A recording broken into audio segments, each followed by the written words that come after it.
आपको एक आंकड़ा बता देते हैं। जितनी देर में आपने विश्लेषण देखा उतनी ही देर में देश में करीब 40 लोगों को स्ट्रीट डॉग्स ने काट लिया होगा।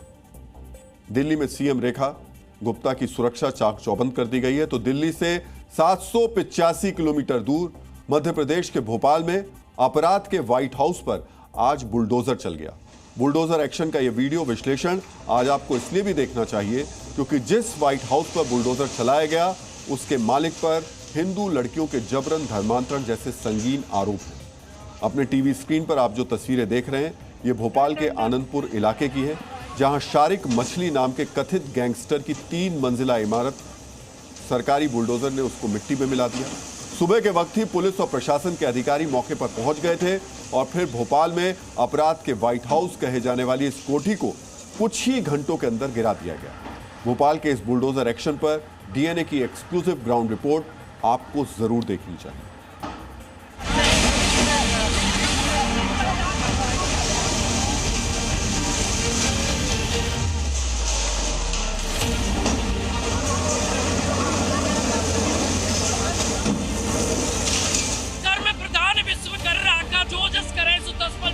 पुरानी रामायण की कहावत है, चौपाई है, लेकिन वो चरितार्थ इस कलयुग में माफिया पर हो रही है। माफिया का ये जो आलीशान कोठी है वो मिट्टी में है। मोहन सरकार का पंजा, पीला पंजा मिलाता नजर आ रहा है। ये आप देखिए तिरंगा हाथों में लिए नजर आ रहा है। ये पीड़ित है, ये माफिया इनको यहीं लाकर पीड़ित करता था। क्या नाम है, इतना तिरंगा क्यों लहरा रहे हैं? मेरा नाम राजेश तिवारी है। मेरे को अगवा किया इन्होंने, अगवा करने के बाद रात भर मुझे मारा। तो तिरंगा लहरा रहे हैं? क्यों नहीं लहराऊंगा? जश्न मनाएंगे। जश्न मनाएंगे और मना ही रहे। ये देखिए वर्ल्ड क्लास की पेंटिंग है यहाँ पर। कैसे कैसे वॉलपेपर लगा रखे थे। यहाँ एक्सटॉर्शन रूम था, बैंक का लॉकर था, पूरी बैंक की बैंक यहाँ बना रखी थी। अब इसको तोड़ा जा रहा है। ये जो कोठी है 3 मंजिला है, ये लगभग कितनी कीमत होगी इसकी? और ये शहर की मध्य की जमीन है और 20-22 करोड़ 25 करोड़ के आसपास इसका जमीन का और इसका मूल्यांकन होगा। ये जो अवैध निर्माण था वो कैसे मिट्टी में मिल रहा है? ये बुलडोजर की आप तस्वीर देख लीजिए। इस बुलडोजर से कोई भी मध्य प्रदेश का जो माफिया है वो बच नहीं सकेगा। ये तस्वीर है एक्सक्लूसिव। इस वक्त रजत दुबे आपको दिखा रहा है। ये पीला पंजा है और पीला पंजा इस कदर गरज रहा है मध्य प्रदेश में कि वो माफिया को मिट्टी में मिलाता नजर आ रहा है।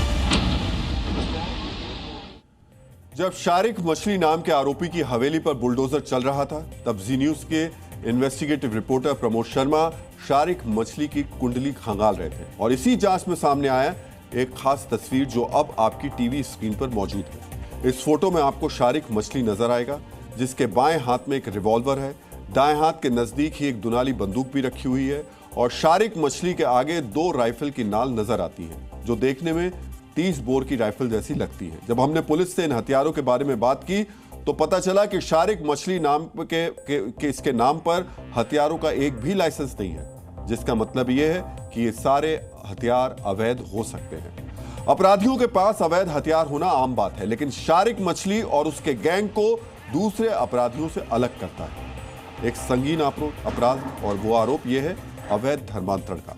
शारिक के गैंग पर आरोप है कि गैंग के गुर्गे हिंदू लड़कियों को बरगलाकर अपने जाल में फंसाते थे, फिर उन्हें ड्रग्स की लत लगाते थे। जब एक बार शिकार यानी हिंदू लड़की को नशे की लत लग जाती थी फिर उसका शारीरिक शोषण किया जाता था, जिसके बाद वीडियो बनाए जाते थे। इन्हीं वीडियो के आधार पर लड़कियों को ब्लैकमेल कर हिंदू से मुसलमान बनने के लिए मजबूर कर दिया जाता था। शारिक मछली के गैंग पर हिंदू लड़कियों के शोषण के आरोप अजमेर ब्लैकमेलिंग केस की याद दिलाते हैं।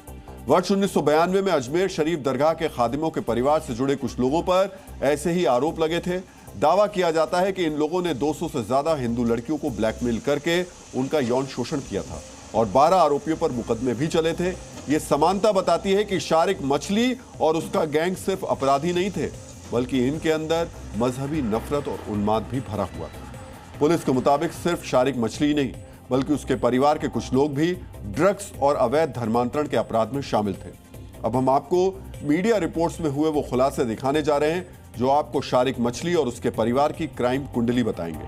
आपको भी ये तथ्य बेहद गौर से देखने चाहिए। बताया जाता है कि इस परिवार ने 70 के दशक में मछली का काम शुरू किया, जिसके बाद लोग इनके नाम के आगे मछली लगाने लगे।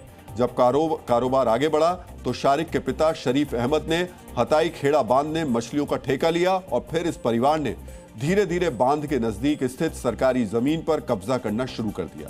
यहां तक कि सरकारी जमीन पर प्लॉटिंग करके इन्होंने जमीन के टुकड़े भी बेचे। लेकिन जब शारिक और उसके भाइयों ने धंधा आगे बढ़ाया तो ये लोग ड्रग्स बेचने लगे, रेप पार्टी कराने लगे। इन्हीं पार्टियों के जरिए हिंदू लड़कियों को फंसाया जाता था और उनके ऊपर इस्लाम कबूलने का दबाव बनाया जाता था। मध्य प्रदेश पुलिस ने कुछ दिन पहले शारिक गैंग के एक ड्रग डीलर को पकड़ा था। पुलिस का दावा है कि वहीं से इस गैंग की क्राइम कुंडली खुलनी शुरू हुई, जो आगे बढ़कर हिंदू लड़कियों की ब्लैकमेलिंग और अपराध के इस व्हाइट हाउस तक पहुंच गई।